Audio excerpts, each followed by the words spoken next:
तर आपण कुठले उपाय मित्रांनो करू शकतो ज्याने आपली कमी झालेली ताकद, शरीरात वाढलेली उष्णता आपण लवकरात लवकर पुन्हा घेऊ शकू.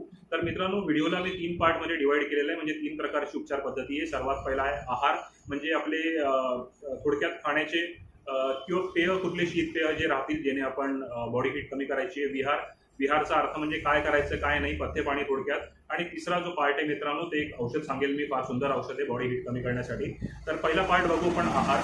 सर्वात पहिला आहार जो खूप चांगला आहे उष्णतेमध्ये बॉडी हीटसाठी मित्रांनो, तो आहे सातूचं पीठ. सातूच्या पिठाचं आपण आवर्जून सेवन या सीझनला केलं पाहिजे मित्रांनो. स्पेशली सातूचं पीठ जे बनवलं जातं ते वेगवेगळ्या आपल्या महाराष्ट्रामध्ये वेगवेगळ्या पद्धतीने बनवलं जातं. पण जेव्हा ही सातूचं पीठ आपण तयार करतो थोडंसं आपल्याला याच्या पण खडीसाखर, काही लोक तूप सुद्धा घालत असतात याच्यामध्ये, काही लोक गुळ वगैरे घालतात, काही लोक सुंठची थोडीशी चिमूटभर सुंठ वगैरे यूज करतात, काही लोक मीठ ॲड करतात. तर ते त्यांच्या हिशोबाने तयार करू शकतात. पण